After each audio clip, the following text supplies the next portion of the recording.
Hi, welcome to this video about Pivot 2, a new module by Joranalogue Audio Design.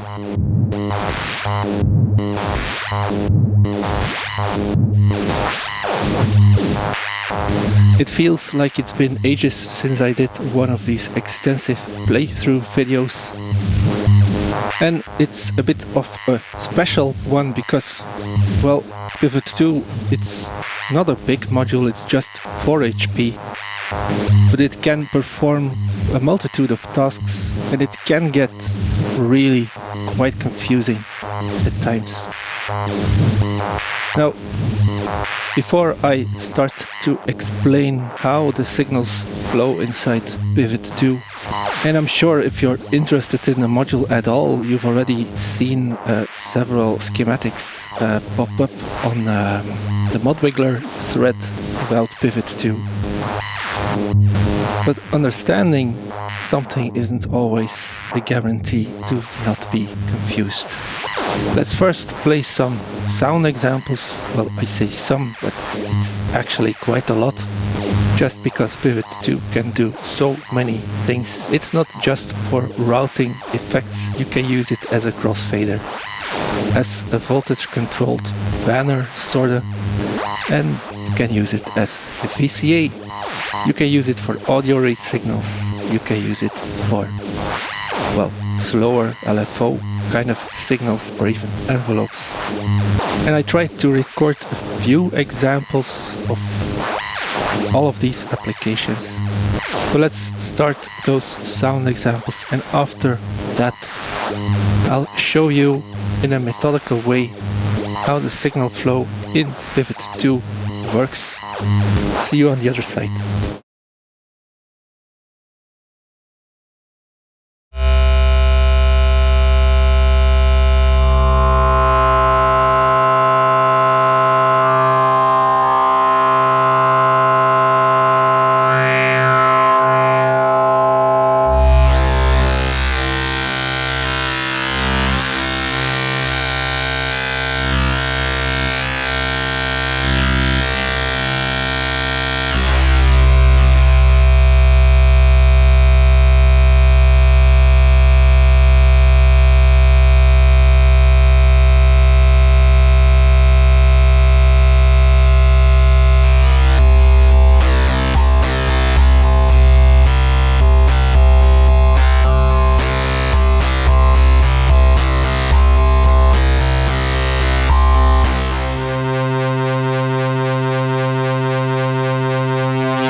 Let's have a try at understanding the signal flow in Pivot 2.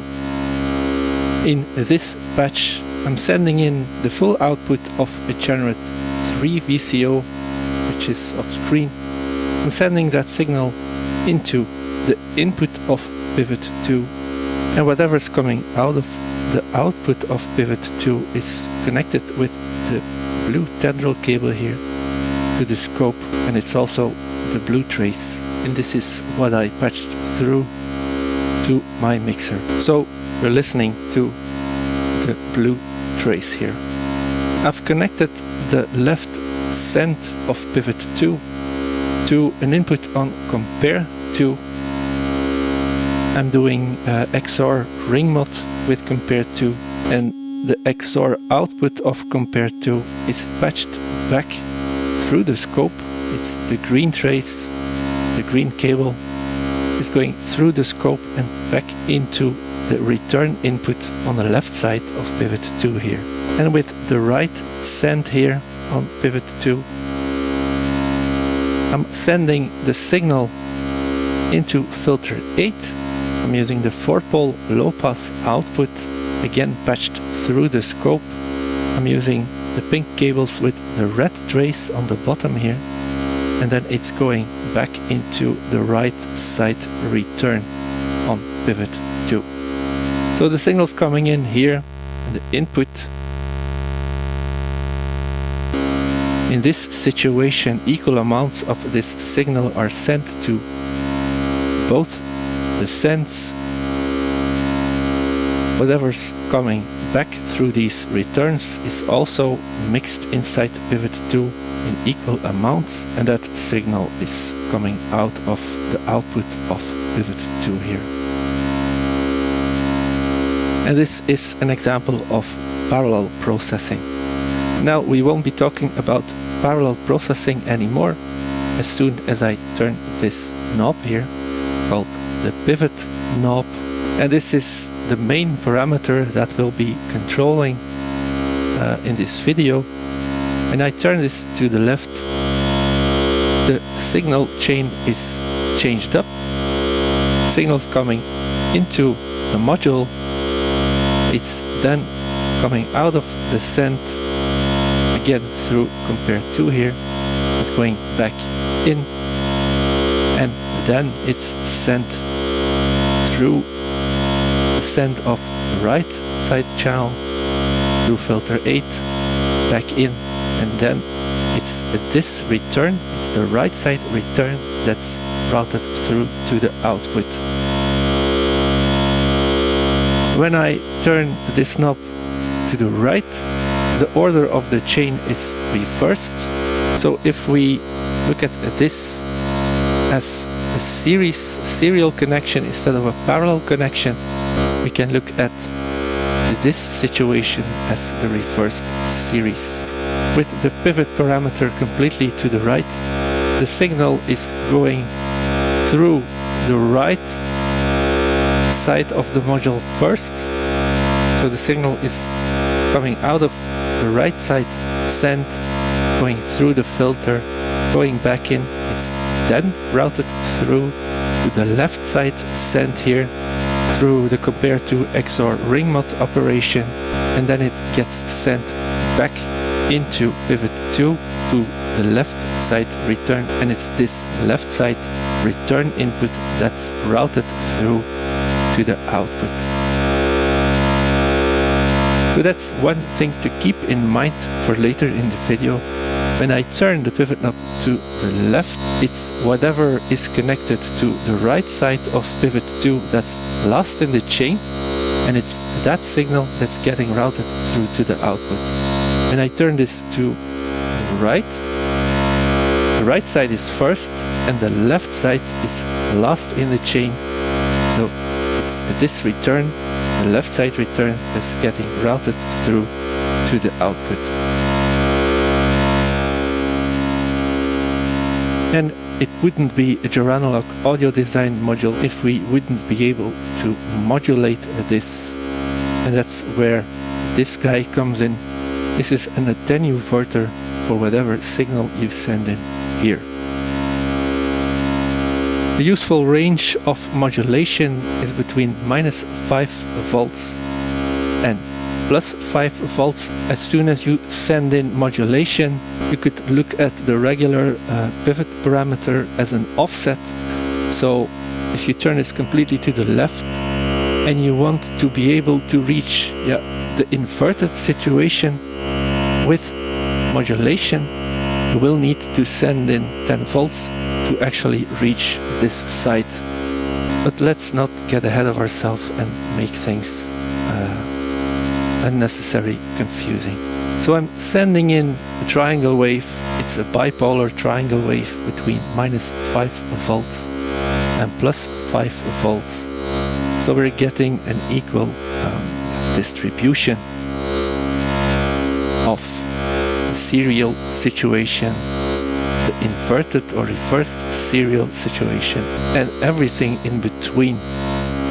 So it's not just series, parallel, inverted series, no, it's everything in between. And it's when starting to think about these in-between situation that's, it gets extremely confusing, at least to me. But let's just stick to something like this. So now our external LFO is changing up the order of these two processors. And instead of this endless stream of words, you could just look at it as, hey, I'm sending in the sound to the input of pivot 2. To the left side of pivot 2, we have a ring modulator connected. To the right side of pivot 2, there's a filter connected. With the pivot knob in the center, these two receive equal amounts of the signal. They get mixed together in equal amounts. And when we turn this knob to the left, we are ring modding our signal and then filtering it. And when we turn this knob to the right, we're first filtering our input sound and then ring modding it. And everything in between. And we can modulate this with CV. Of course, it wouldn't be an extensive playthrough video if there wasn't an endless stream of words. So let me change up this patch, remove some cables so we can get a clearer look of the panel and start doing some diagnostics.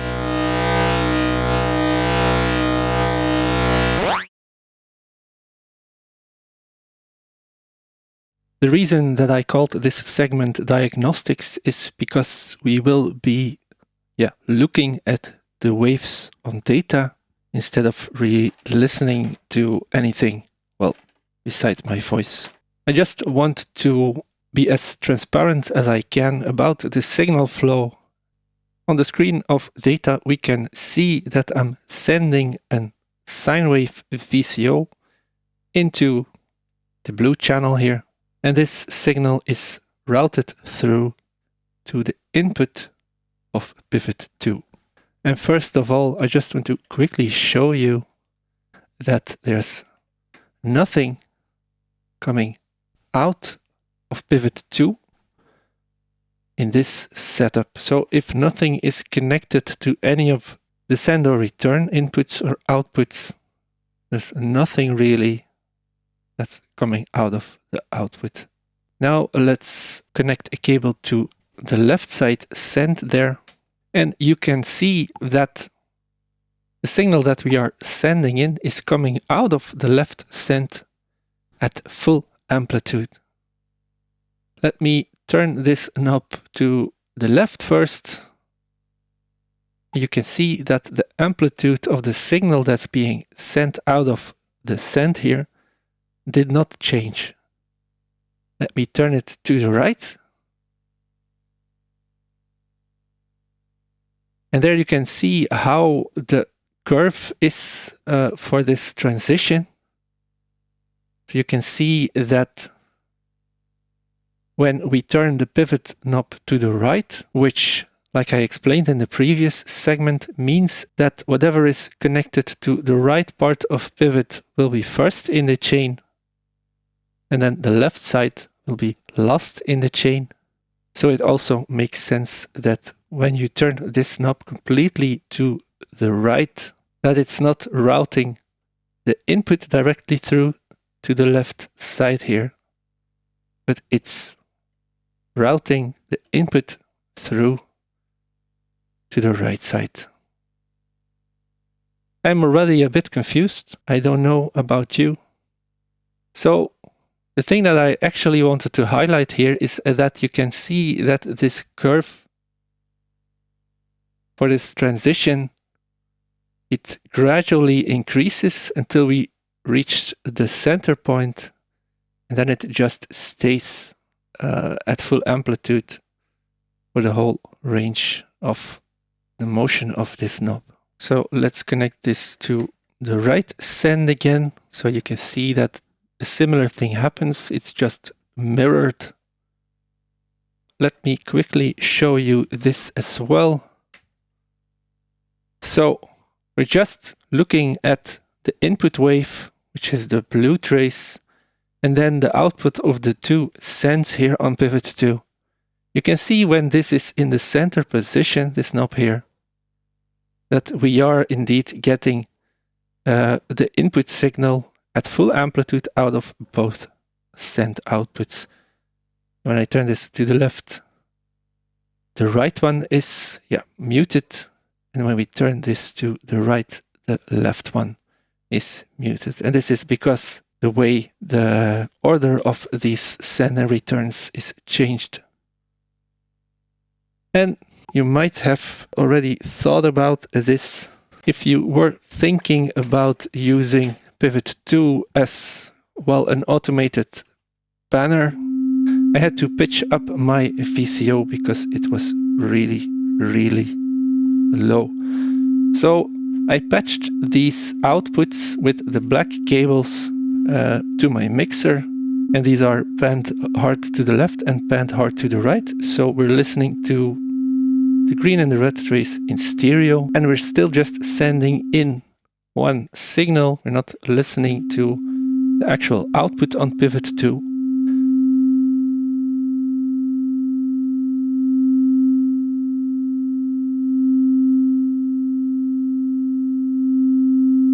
I think that makes a lot of sense, that we can use pivot 2 in this way as kind of an automated banner. But it does not follow any panning laws. The reason the curve is like it is I think it's to reduce bleed between the signals or the different channels. Joran explained to me, but that's the kind of stuff that I'm just, well, I don't really understand the signal flow inside these circuits. I understand them at a macro level, by which I mean as a user. But how they are made up and what clever solutions they need to come up with to solve problems in these circuits, I have no idea. And of course, if you now send in an LFO to the modulation of the pivot parameter, you get this auto panning. Keep in mind that this LED cable, it steals a little bit of the voltage, so we might not be getting the full motion here. This is a little bit clearer. This is the even output, by the way, of Bifacqual's even VCO. If you ever wondered how that even output looks, this is how.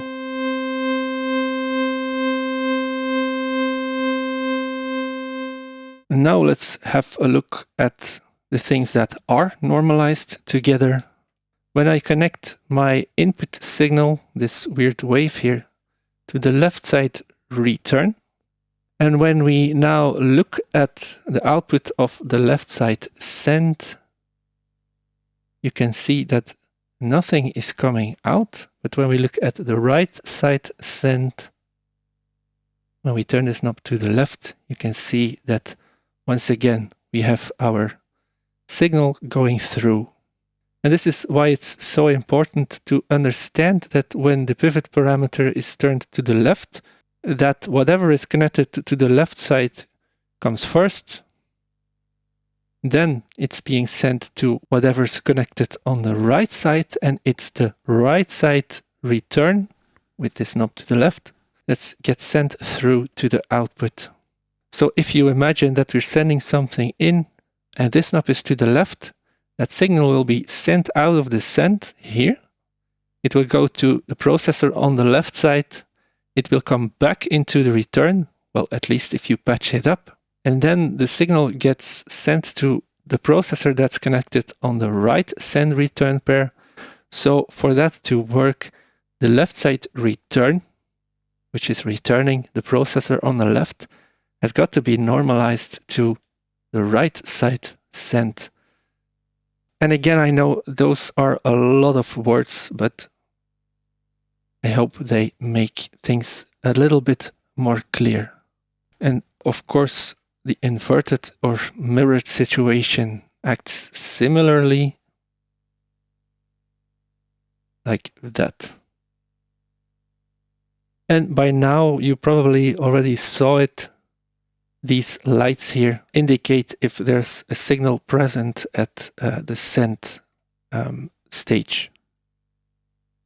Let's now try doing the opposite.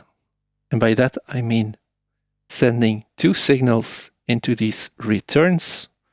So let me take a square wave here, the green cable, it's also the green trace. And now I need a red cable. Let's take that weird even shape again. And let's chain these to the returns. So the green signal is going into the left return. The red signal is going into the right side return on pivot 2. And let's now monitor the output.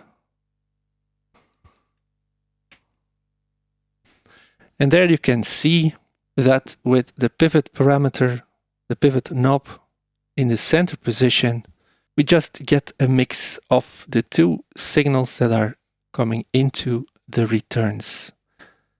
Now, when I turn the pivot parameter, you'll see that we're morphing gradually. It's crossfading actually between these two signals. And this transition curve or crossfade curve is more gentle than the crossfade curve on the sends.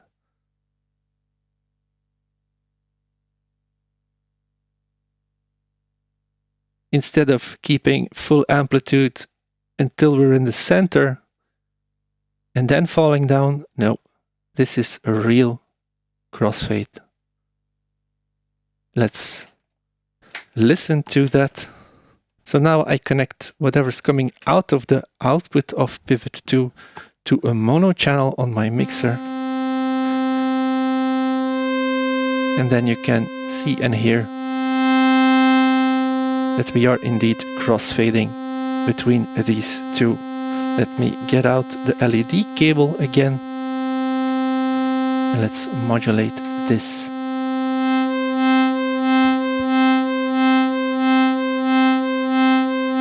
And you can, of course, go into audio rates, which is always a lot of fun.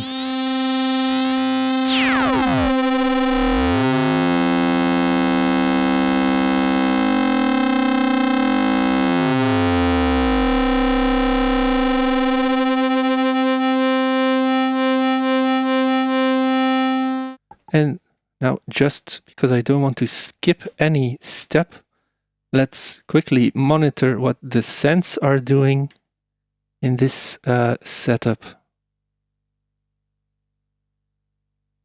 So you can see that when I turn this to the right, the signal that's coming into the right side return on pivot 2 gets sent through to the left side send. And once again, if you think about how in the first segment the processors are chained, this should start making sense. When we turn this to the left, our left side send is trying to take a signal from the input, but since there is no signal, it's not sending anything out. So you can see when I patch this to the input instead, we do get this signal from the left side sent. And then a similar situation but mirrored happens on the right.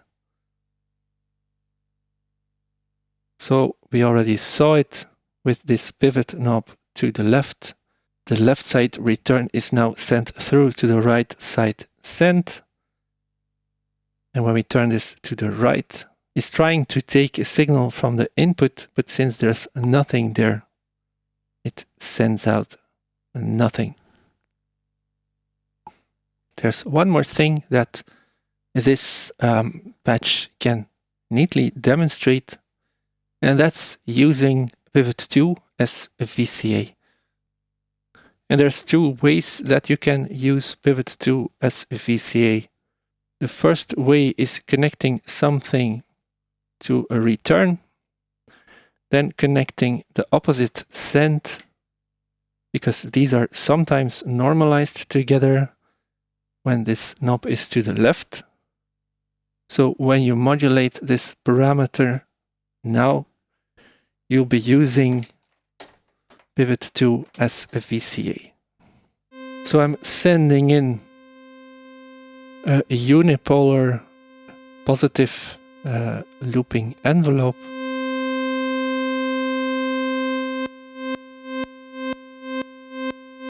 So if we set up Pivot 2 like this, it's actually kind of doing the opposite of what we want. So you might think, hey, there's no way to make this work. Well, there is. If you set this to the center position and you invert the modulation, this now acts as a VCA. There's another way to do it by sending something into the return and monitoring the output. Then you can see that we also have this muting when we turn the pivot parameter to the right. So this is again giving us the inverted version of what we want.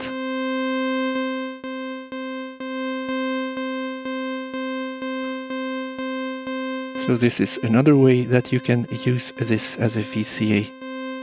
There might be even one more way when we send something into the input on Pivot 2 and monitor a send.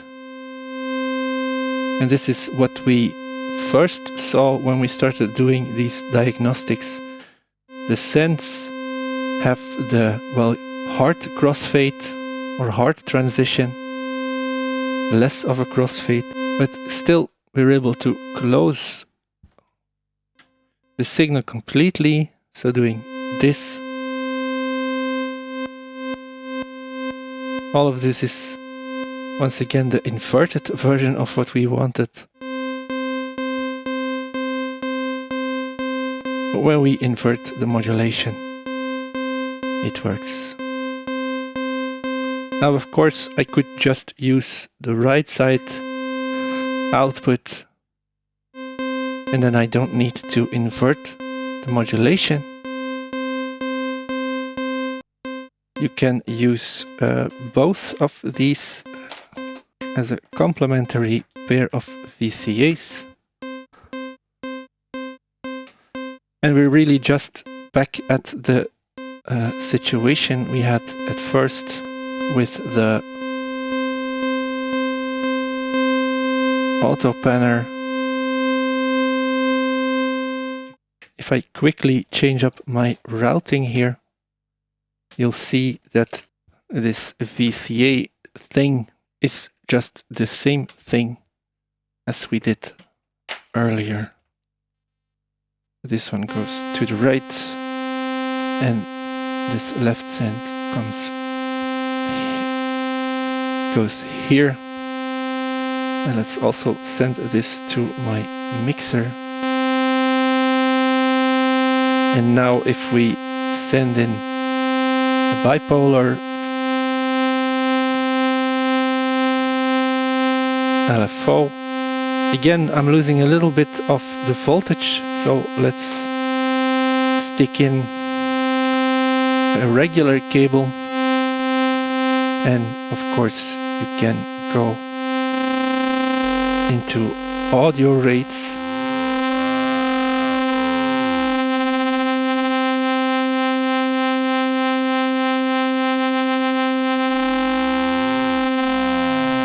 With this as well.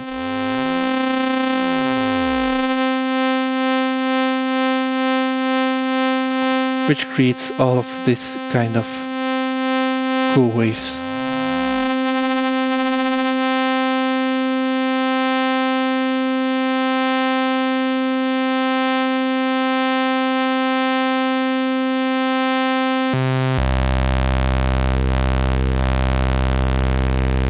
I mean, that's really well, no, that is a really impressively cool wave shape.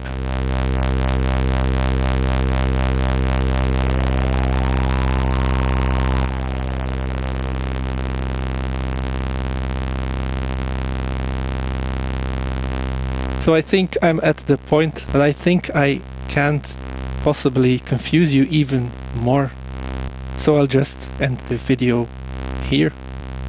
And let's not forget to thank Joran from Joranalogue Audio Design and his whole team for making these wonderful modules and for letting me on the testing team, so I get early access to these kind of pre-production units, which also means that I can get some extra content about these modules out there before they are actually released. So thank you everyone. See you next time. Bye.